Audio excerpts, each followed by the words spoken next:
This is Bill's Campday Recap. I'm Thad Brown, joined by Caleb Carr, Rachel Liebert. We got a full house here on a Monday. Getting close to the end of the preseason. We don't have many of these Camp Day shows left. We're going to be doing real BKL nightly shows again in not too long. Today we're going to talk about Ed Oliver. He was at practice today. His teammates trying to support him. We'll talk about what happened at practice too. A lot of starters, a lot of talk from defensive coordinator Jim Leonhard. We've learned a few things about the defense today. And also we spoke with rookie receiver Skylar Bell and CJ Gardner-Johnson doing a good deed on the Bills or for the Bills training staff. Let's begin though with the Ed Oliver story. That has been the thing that I think has dominated most of the discussion when it comes to the Bills. And there he is at practice today, smiling, in a good mood, joking with teammates. Michael Hoyt said one of the ways the Bills are trying to support him these days is to not make every interaction about what has happened with him, with the passing of his son due to a drowning accident back in June. The locker room, it might be actually a really good place when it comes to helping a guy in a situation like Ed Oliver because of the unique situation. And it's something that Hoyt thought might actually be one of the best workplaces in the world when it comes to a situation like Oliver is dealing with.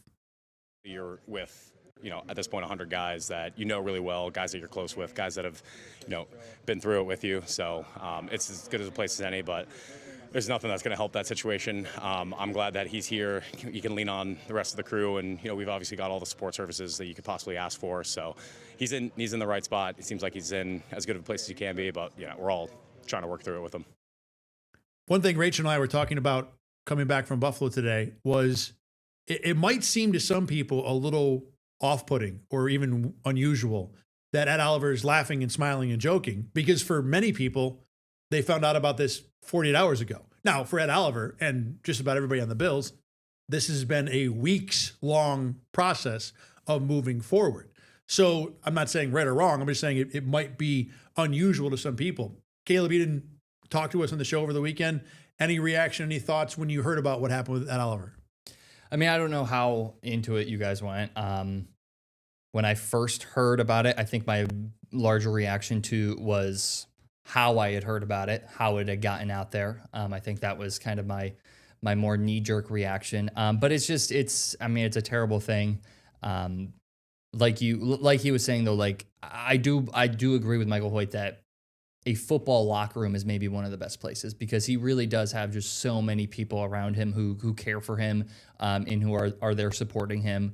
And like you said, this is not that I don't think something like this, they say that time makes things easier. I don't know if something like this, if it works for that, I don't know if it'll easier, yeah. But it'll never be like, I don't think it's going to be a drastic easier right. ever. Like, obviously I've never experienced something like this. I hope I never have to. I hope nobody ever has to.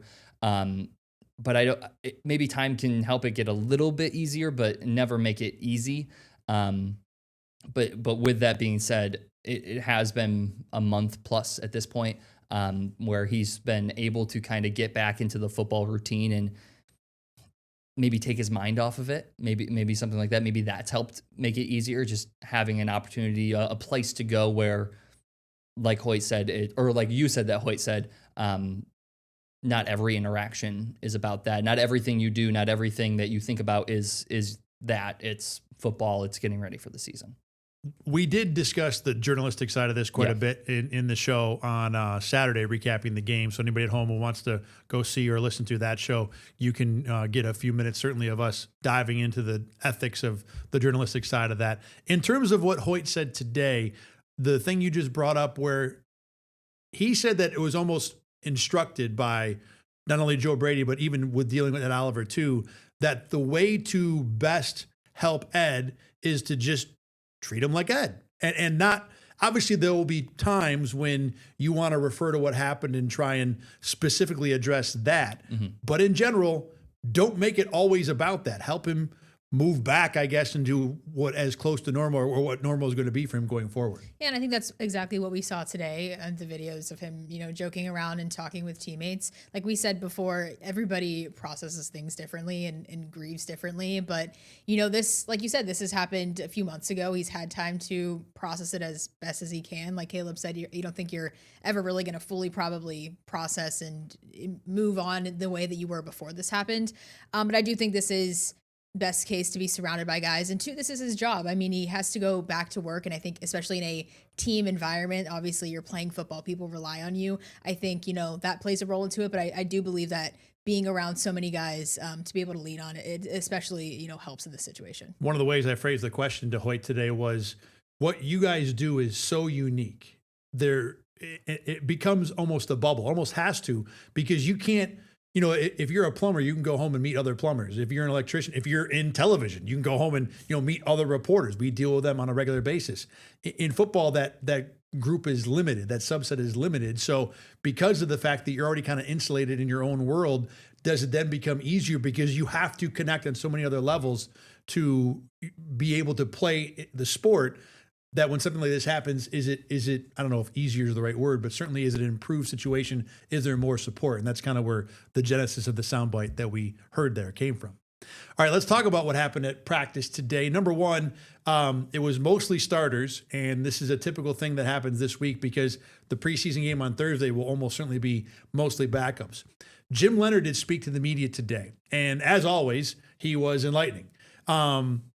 The spots that I want to focus on today begin with the back seven or off the defensive line. Number one, he talked about Cable Arms and Dorian Williams in that situation, and certainly intimated that it's possible they may both play. And I think that's where we're heading with that. The more noteworthy part of this, and Rachel, you pointed it out as we were listening to it today, when it came to the secondary, and the question I think was more specifically about corner two, but Leonhard moved it to the secondary as a whole. He did use the word concern. Now, he used it by saying those guys haven't played enough together because Max has been hurt and CJ Gardner-Johnson has been hurt. Cole Bishop has been hurt.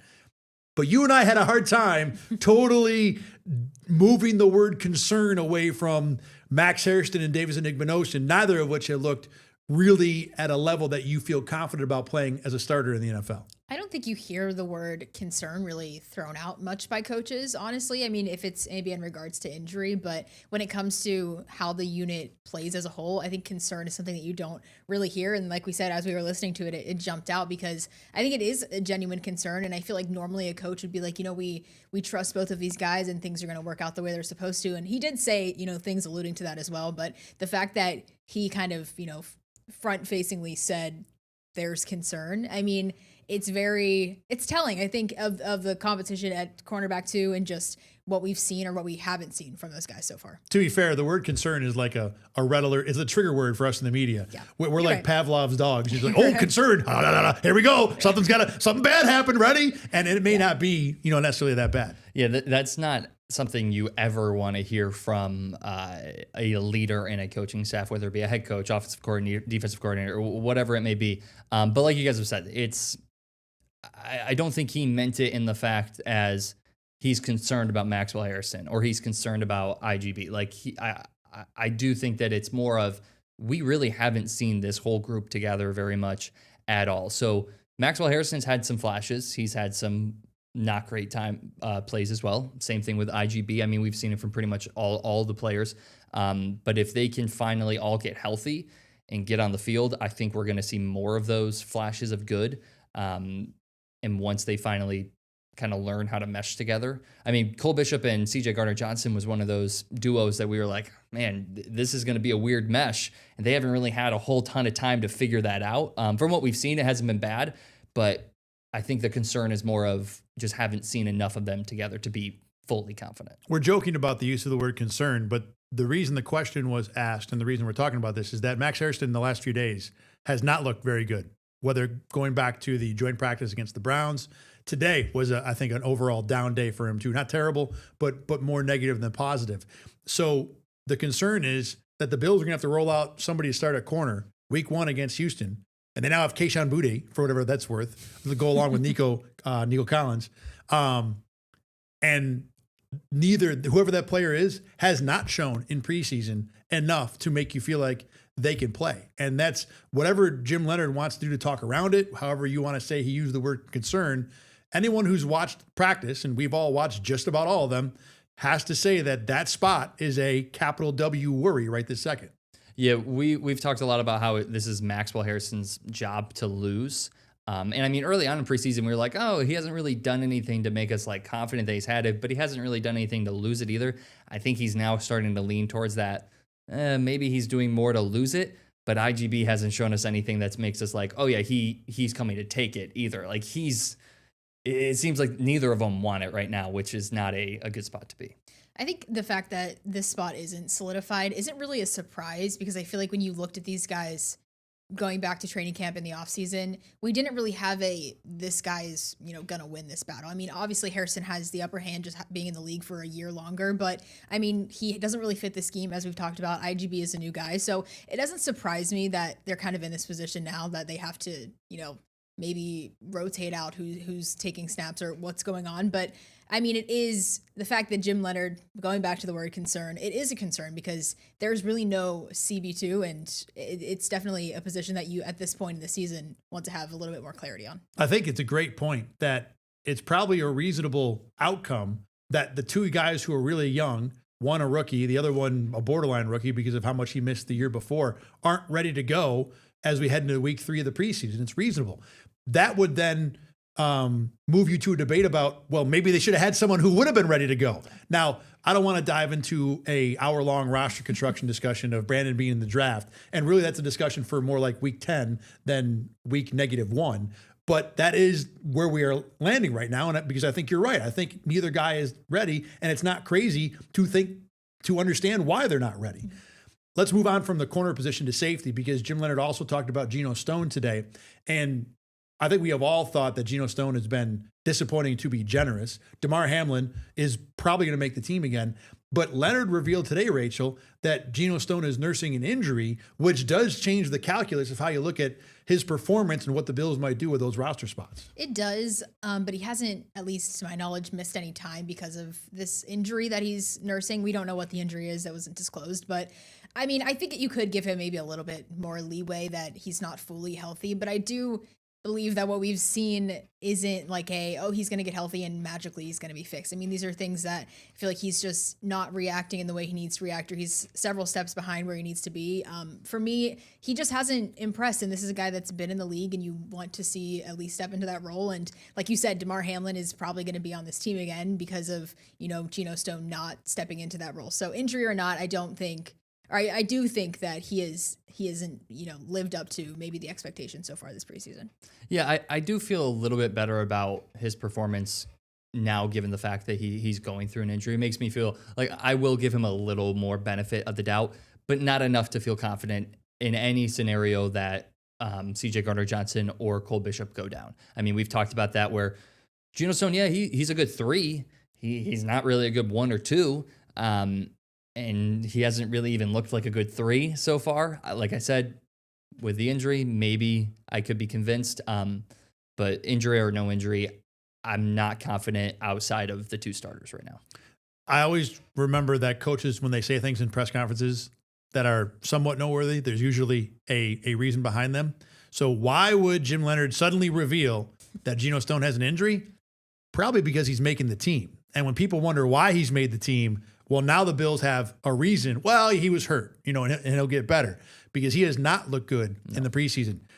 The overall point from this entire secondary discussion that I'm coming to right now is that thank the bleeping Lord that there's not a game tomorrow. Because what are you confident about in this secondary right now? Cole Bishop, who's your best safety, hasn't played a whole lot. He should be fine. CJ Gardner-Johnson is still not on the field. Christian Benford is great. End of story. Everything else around that at corner, though, is a giant question. D. Alfred's been fine, too, so we'll give him that. So there are some wins here. There are some positives. But, boy, there are a lot of question marks. And even going back to the point you raised, Caleb, about how it looks like on paper Cole Bishop and C.J. Gardner-Johnson are like yin and yang. Oil and water is a bad term. I don't know if they don't work well together. Either way, they ain't the same, and you'd think you'd want to have some time with those guys together. This is probably not where the Bills want the secondary to be towards the end of the preseason. No, but even to your point of, thank God there's not a game tomorrow, what's going to really change between now and week 1 other than reps guys together, get healthy? Yeah. And maybe some more reps together. But there are no more in-game situations to help them improve. It's all going to be practices, and not that the Bills don't practice hard, and not that NFL practices don't help prepare you, but there's nothing like it's nothing like a preseason game situation. So I mean, the fact that I'm concerned now, I don't think I'm going to feel any more confident other than, okay, CJ Gardner-Johnson's healthy and at least he's on the field. That's really the only thing that's going to improve between now and week 1. All right, let's move on to a little more from practice today. We did talk about Max Hairston kind of briefly. There was one play early in practice where he looked really good against Josh Palmer in a red zone drill. And then in the very next play, Mecole Hardman whooped him down the sideline for a long play. Later on in the practice, he had a pass interference on Josh Palmer that it looked like injured Palmer for a moment, but Palmer came right back into the game, or into the practice, and he was fine. Speaking of the receivers, no Khalil Shakir, no Keon Coleman again today. So, Rachel, we saw a number of other guys, but still DJ Moore was the person who essentially stole the show today. Yeah, as he normally does. I mean, he had a great catch on the sideline, kind of, tapped his toes, I'm pretty sure. And it was just one of those catches where you're like, everybody kind of was like, you hear the noise from everybody standing by and watching it. Other than that, though, I mean, really no receiver really flashed. I mean, Mecole Hardman, like you said, he made a good play. But other than that, I mean, it's a good thing that DJ Moore is the guy that's out there doing it. But at the same time, you want to see other people, but also there's injuries. So, I mean, it's kind of like you take what you can get at this point with it. Story 1B for me today from practice after DJ Moore doing DJ Moore things was the number of numbers, different jersey numbers that I saw with the first team.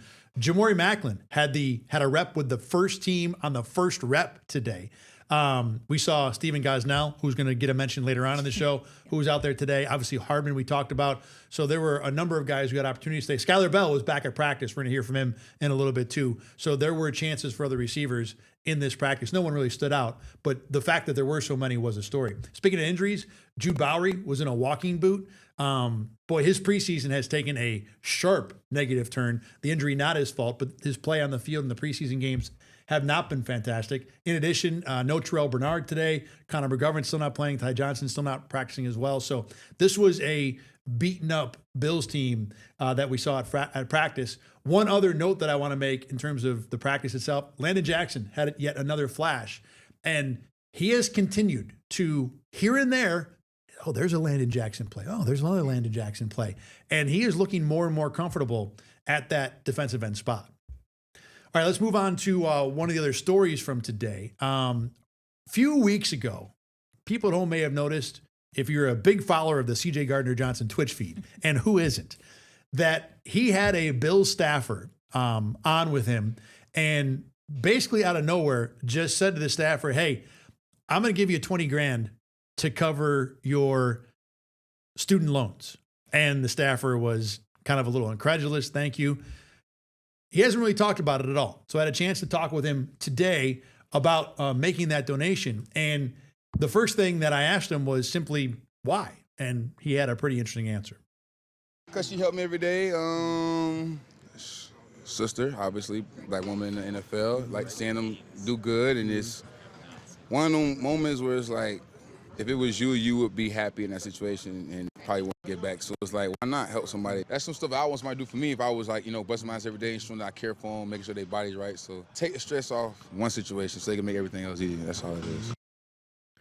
So now Gardner-Johnson has kids who are actually not much younger than this staffer, in terms of this is a young woman who's recently out of college. I mean, he has teenagers who are going to be in college if they want to go to college sometime soon. And now, obviously, his kids are probably not going to have to worry too much about student loans, one would think.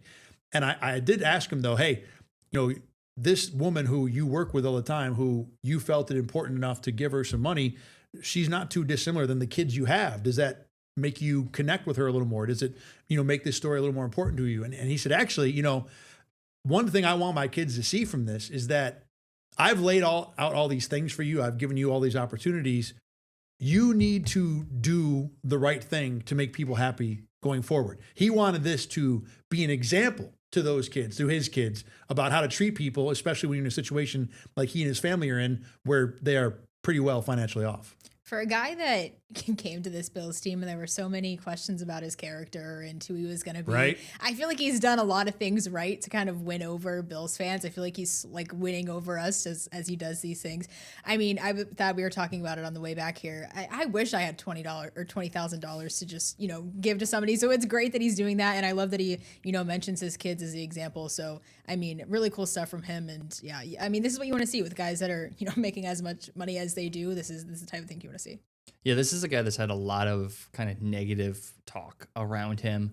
And for all the, he's butting heads with the general manager, or he's not meshing with the players in the locker room or the coaches or whatever it may be, even if that stuff's true, I think an act like this shows that he truly is just a good guy. And I think I guess I'll put my opinion in this a little bit from me briefly talking to him in some interviews or Rachel and that. I don't know if you guys agree with this, but he just seems like a good guy who maybe is just a little misunderstood or maybe gets a little hot-headed sometimes and his teammates or his coaches don't really know how to react to it. But like, if you know what you're getting with him, which seemingly so far this offseason, the Bills have known what they're going to get with him. If you know what you're going to get and you know how to react and you know how to kind of, I don't want to say handle him or deal with him because that kind of has a negative connotation, but if you know how to like work with him, he really is just this really great guy that just has a passion for football and has a passion for helping people as well. I'm as big a CJ Gardner-Johnson fan as there is. I feel like the conversation has gone too far in the positive direction for CJ. You think so? Yeah. Just at least our conversation here right now. Okay. It just, as much as I think, to Rachel's point, everything he's done so far has been positive, there's too much evidence of him having issues with very recent teams for me to just sit here and say it's going to be apples and sunshine going forward in Buffalo. Apples.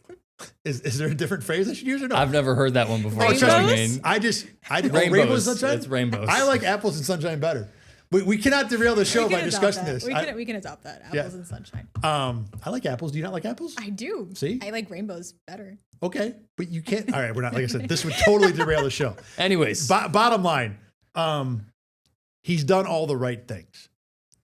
I do not want to get so far past ignoring what his past is to not think there cannot be problems here. And the Bills really largely have had an adversity-free preseason on the field. Off the field, it's been adversity everywhere, going back to the press conference when Sean McDermott was fired. But on the field, short of a few injuries, they've dominated 2 preseason games. A lot of the young players that you want to look good. DJ Moore looks phenomenal. So this is a team that's largely riding some very positive vibes, which is an ironic thing to say coming off the open of this show, which is talking about what happened at Oliver. But at least from the football point of view, it has been on the good side.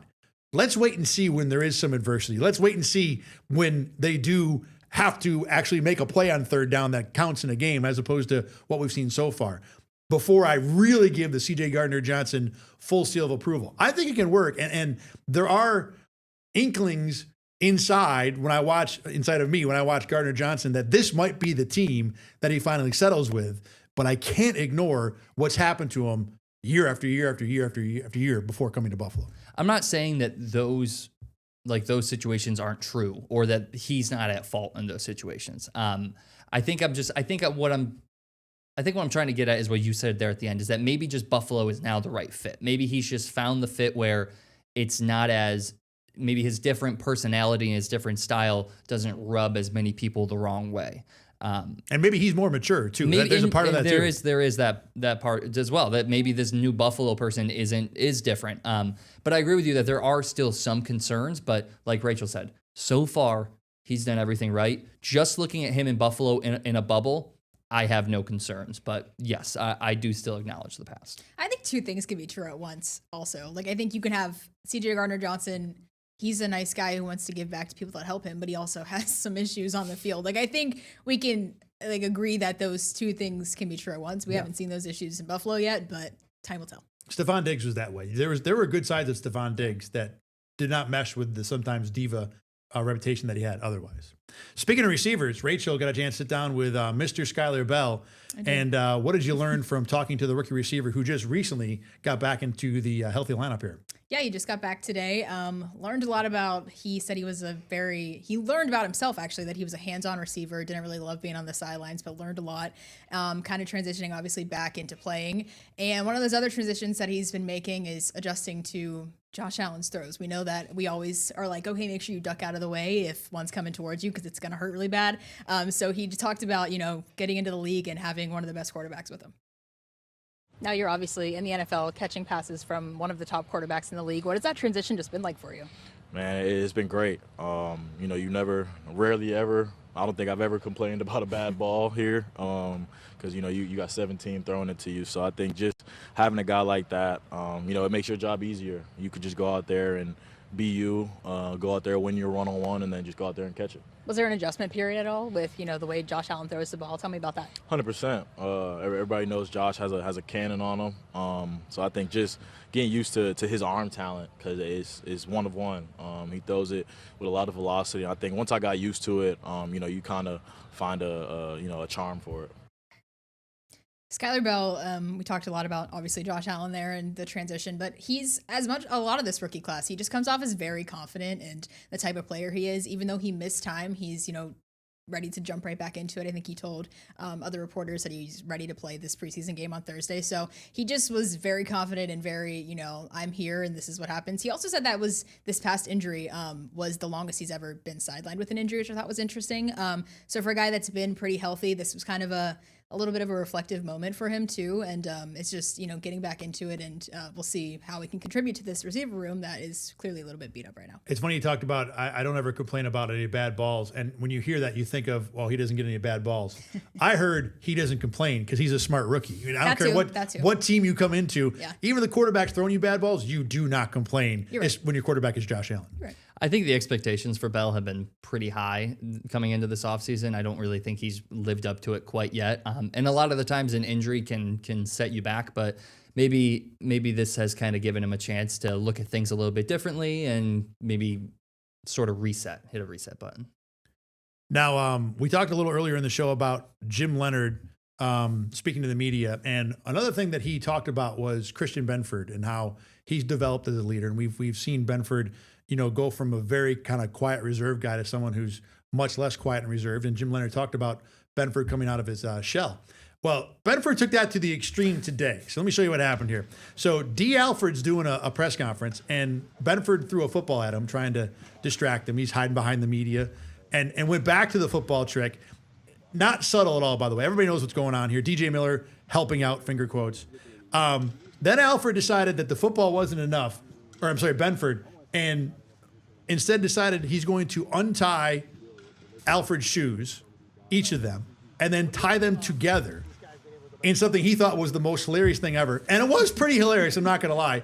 And Alfred, I also was worried, by the way, about Alfred walking away from that and then tripping over himself because his shoes are tied together and like turning an ankle. And I've got all this video of Christian Benford creating an injury in the secondary. But bottom line, good moment today for sure at the end of preseason and the practice. And guys, it's just an underlining of where Benford's at. 3 years ago, you could barely get this guy to talk. And now he's like neck and neck with Josh Allen to be prankster number one on this football team. I know, it's pretty surprising. I mean, I feel like he's still, compared to everyone else really on the team, he's like very quiet. But I feel like every time there's media, something happening, he's done this multiple times where he's snuck up behind people and tried to distract them. So this was just another prankster number one. I don't know if he's there yet, but I think he'll get there. He's getting there, yeah. Even aside from like Benford and just being a little more vocal or a little more out there, he's talked a lot this offseason about the closeness of this defensive back room, from the safeties, cornerbacks, all of them. And I think this is just kind of another example that, yeah, he's out there a little bit more, but I think he also just feels comfortable around a guy like D. Alford. Can't say it enough. I've been very impressed with who Benford's become as a person and a leader, and now he's having fun and joking. He does the same thing with us in the media. He's a great he's becoming one of my favorite guys to deal with in that locker room. And not that he was ever a problem, but I would have been very surprised to hear myself say that 3 years ago. Rachel, we got a minute. Let's knock out some turkey burgers quick. There weren't many. It wasn't a long practice. Who do you got? Steven Gosnell, he had a touchdown in the red zone. It's not even for the touchdown, even though it was a good play. He got up and dunked between the goalposts. I mean, it was a windmill dunk. Windmill dunk. Yes. It was one of those, everybody on the side was like, who was that? And then it's Steven Gosnell. It was great. He looked like he belonged to the dunk contest. So turkey burger specifically for the dunk that Steven Gosnell put up today. White Steve has ups. Who knew? White Steve has My turkey burgers for Skylar Bell just had a play early in practice where he got open with the first team, but coming back from the injury, instant impact. I thought that was worthy of a turkey burger for sure. All right, it's going to do it for this edition of Bill's Camp Day Recap. We are back again for the final Camp Day show on Tuesday, last real camp practice, so we'll be with you then. As always, remember, you can watch this show on YouTube, listen on Spotify, or get your podcast. Remember to subscribe or Caleb will yell at me. Tomorrow it'll be apples and sunshine again. Thanks to Rachel and Caleb for joining us. We'll see you again on Tuesday. Get the Rochester First streaming app today for everything you love from News 8 On Demand, plus exclusive shows you won't see anywhere else. Search ROC and download for free on Roku, Amazon Fire, and Apple TV.